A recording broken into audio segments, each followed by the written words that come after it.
खुलुमबाय बेयो बड'लेण्ड इंखं टेलिभिजन दिनै 27 मे 2022 शुक्रबार खालि सानसेनि बरादखौ नोंथांमोननि खाथियाव लाबोदों आं सदानन्द दैमारिया।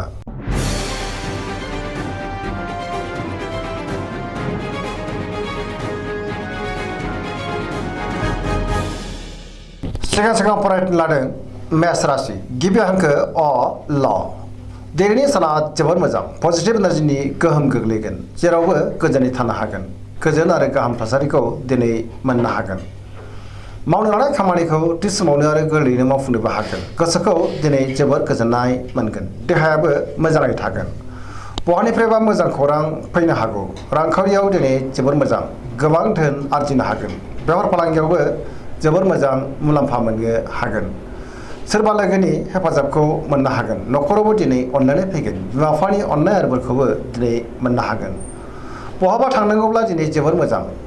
मोजाङैनो हान्थिनोबो हागोन गुबुननि गोसोखौ गोरलैयैनो बोनो हागोन गोसोनि बोलोआ बांगोन समाजावबो दिनै मान मोननो हागोन लाइमोनफोरा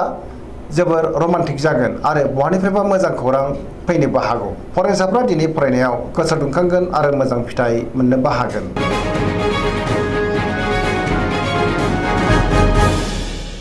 वृष राशि गिबि हांखो इ उ ब दिनैनि साना मोजां आरो गाज्रिनि गेजेरजों बाबेनलांगोन सोरजोंबा रायखोमा जानोबो हागौ गोसोखौ जोबोर उसुखुथु मोनगोन गोसोनि बोलोआ लोरबां जागोन मावनो लानाय खामानिखौ मावफुंनो हागोन समाजावबो मान मोननो हागोन रांखावरियाव मोजां नाथाय अब्लाबो खरसायाबो बांगोन मोननो गोनांथारखौबो मोननो हागोन बेफार फालांगियाव मोजां मुलाम्फा मोनगोन न'खराव दिनै बिसि फिसायनि गेजेराव अननानै फैगोन बिदा फंबायजों मोजां सोमोन्दो थागोन देहायाबो मोजाङैनो थागोन गुबुननि हेफाजाब मोनगोन जायखि खामानि मावा मानो मोनफ्रोमबो खामानिखौनो दिनै मावफुंनो हागोन लोगोफोरनि अनसायनायबो मोनगोन गोसोनि साननायफ्रा नाथाय अब्लाबो देबर नांगोन नेगेटिभ एनार्जिनि गोहोमबो गोग्लैनो हागौ धोरोमारि बिथिङाव दिनै गोसो दुंखांगोन।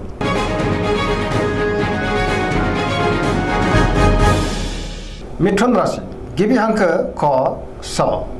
दिनैनि साना जोबोर मोजां बयजोंबो अनजागोन आरो अनसायजागोन गोबां बिथिङाव दिनै जाफुंसार जानो हागोन गुबुननि थाखाय मोजां खामानि मावनानै होनोबो हागोन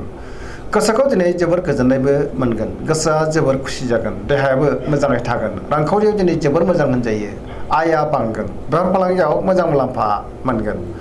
न'खराव दिनै बिसि फिसायनि गेजेराव अननानै फैगोन समाजावबो दिनै मान मोननो हागोन गोसोनि बोलोआ बांगोन मावनो लानाय खामानिखौ थि समावनो आरो गोरलैयैनो मावफुंनोबो हागोन सोरबा लोगोनिफ्राय थोजासे हेफाजाब मोनगोन गुबुनजों मोजां सोमोन्दो लाखिनो हागोन लाइमोनफोरनि गोसोआ दिनै जोबोर रमान्टिक जागोन आरो गावबा गावनि गोसोनि साननायफोरखौबो फोरमायलायनोबो हागोन पजिटिभ एनार्जिनि गोहोमबो गोग्लैगोन।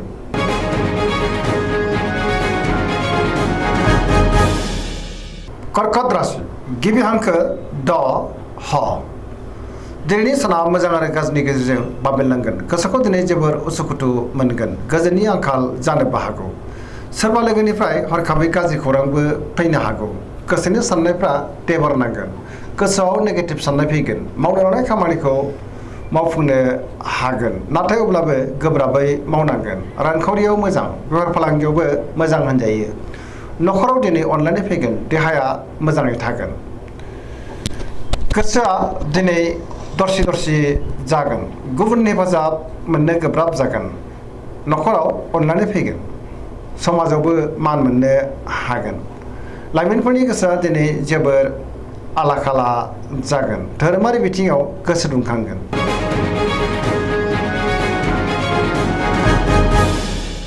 सिंह राशि गिबि हांखो म ट दिनैनि साना बारा मोजां नङा गोसोनि साननायफ्रा देबार नांगोन गोजोननि आंखाल जानो हागौ बयजोंबो गोरोबनो रोंनाय नङा गोसोआव गोनो गोथो साननाय फैगोन मावनो लानाय खामानिखौ मावफुंनो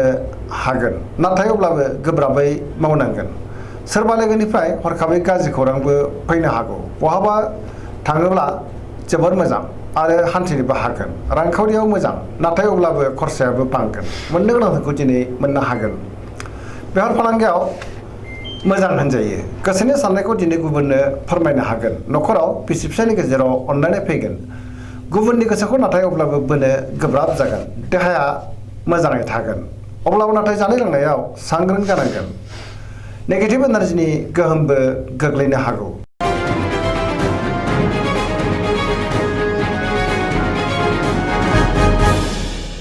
कन्या राशि गिबि हांखो प ट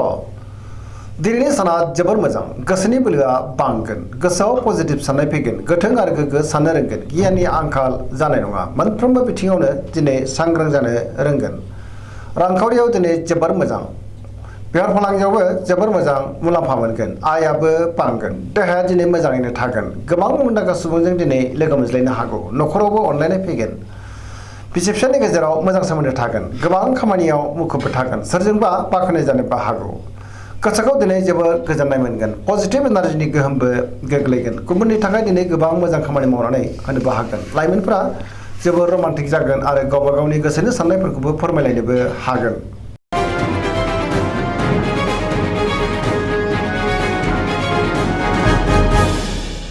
तुला राशि गिबि हांखो र ट दिनैनि साना मोजां आरो गाज्रिनि गेजेरजों बाबेनलांगोन गोसोनि साननायफ्रा देबार नांगोन गोसोनि साननायखौ दिनै गुबुननो फोरमायनोबो हागोन मावनो लानाय खामानिखौ मावफुंनो हागोन देहाया नाथाय बारा मोजां थानाय नङा गोबां रोखोमनि देहायारि जेंनाजों मोगा मोगि जानांनो हागौ रांखावरियाव मोजां मोननो गोनांफोरखौ दिनै मोननो हागोन न'खराव बिसि फिसायनि गेजेराव एना एनिबो फैनो हागौ सांग्रां जानाया गाहाम समाजाव नाथाय मान मोननो हागोन अब्लाबो सुथुरनि गाज्रि गोहोम गोग्लैनोबो हागौ सांग्रां जानांगोन गुबुननि गोसोखौ बोनो गोब्राब जागोन लाइमोनफोरनि गोसोआ दिनै जोबोर आला खाला जागोन।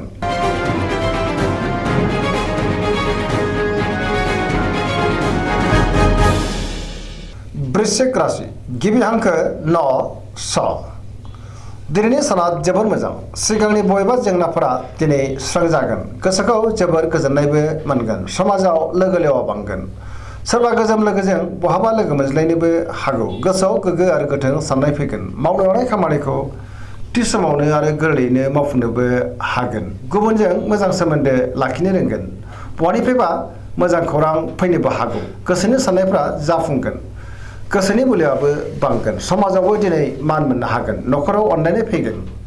रांखावरियाव जोबोर मोजां होनजायो बेफार फालांगियावबो दिनै जोबोर मोजां मुलाम्फा मोनगोन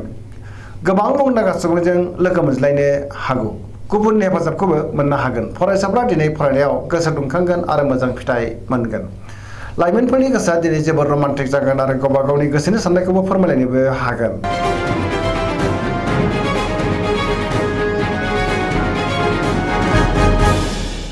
धनु राशि गिबि हांखो ढ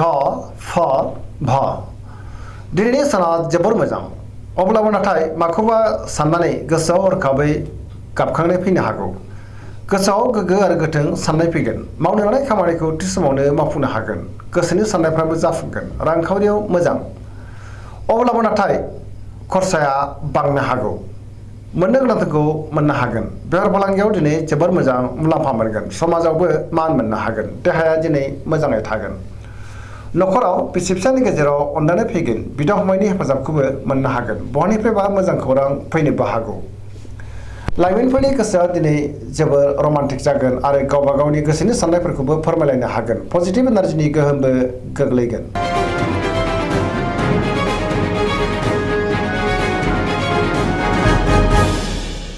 मकर राशि गिबि हांखो ख ज दिनैनि साना जोबोर मोजां गोसोनि बोलोआ बांगोन गोसोनि साननायफ्रा मोगथाङाव जाफुंगोन सिगांनि बबेबा आद्रा खामानिखौबो दिनै मावफुंनो हागोन रांखावरियाव जोबोर मोजां होनजायो आयाबो बांगोन मोननो गोनांखौबो दिनै मोननो हागोन बेफार फालांगियाव मोजां मुलाम्फा मोनगोन बहानिफ्रायबा मोजां खौरां फैनोबो हागौ गुबुनजों मोजां सोमोन्दो लाखिनो रोंगोन गोब्राब खामानिखौबो दिनै मावफुंनो हागोन सिगांनि बबेबा जेंनाया दिनै सुस्रांजानो हागौ गोदान खामानियाव आखाइ होजेननोबो हागोन न'खरावबो बिसि फिसायनि गेजेराव अनलायनाय फैगोन बिदा फंबायजों मोजां सोमोन्दो थागोन देहाया दिनै मोजाङै थागोन सेंग्रा सिख्लाफ्रा गावबा गावनि गोसोनि साननायफोरखौ फोरमायलायनो हागोन फरायसाफ्रा दिनै फरायनायाव गोसो दुंखांगोन आरो मोजां फिथाइ मोननोबो हागोन।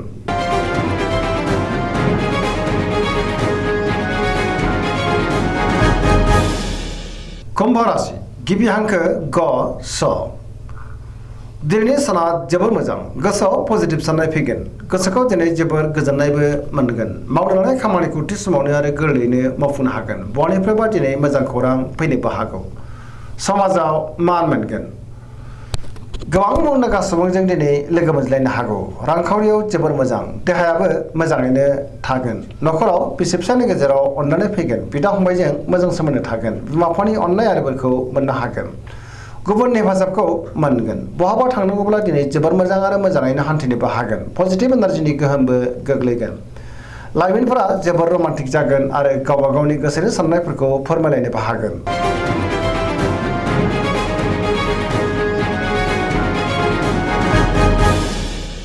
मीन राशि गिबि हांखो ड स दिनैनि साना जोबोर मोजां गोसोआव पजिटिभ साननाय फैगोन गोसोनि बोलोआ बांगोन गावनि गोसोनि साननायखौ दिनै गुबुननो फोरमायनोबो हागोन देहाया मोजाङै थागोन अब्लाबो नाथाय जानाय लोंनायाव सांग्रां जानांगोन बहानिफ्रायबा मोजां खौरां फैनोबो हागौ रांखावरियाव दिनै जोबोर मोजां आयाबो बांगोन बेफार फालांगियाव मोजां मुलाम्फा मोनगोन न'खराव बिसि फिसायनि गेजेराव अननानै फैगोन गोसोनि बोलोआबो बांगोन सोरजोंबा बाख्नाय जानोबो हागौ लाइमोनफोरनि गोसोआ दिनै जोबोर रमान्टिक जागोन आरो गावबा गावनि गोसोनि साननायफोरखौबो फोरमायलायनो हागोन बहानिफ्रायबा मोजां खौरां मोनगोन फरायसाफ्रा दिनै फरायनायाव गोसो दुंखांगोन आरो मोजां फिथाइ मोनगोन गोसोनि साननायफ्रा मोगथाङाव जाफुंगोन सरासनस्रायै दिनै साना जोबोर मोजां आरो मोजाङैनो बारग'लांगोन दिनैनि राशि फरायनाया एसेनोसै जोबनायाव बेखौनो खावलायो जाहाथे नोंथांमोना सानफ्रोमबो जोंनि बे बड'लेण्ड इंखं टेलिभिजनखौ नायबाय थायो आरो साबस्क्राइब खालामो लोगोसे लाइक खालामो आरो शेयार खालामो एसेनोसै गोजोन्थों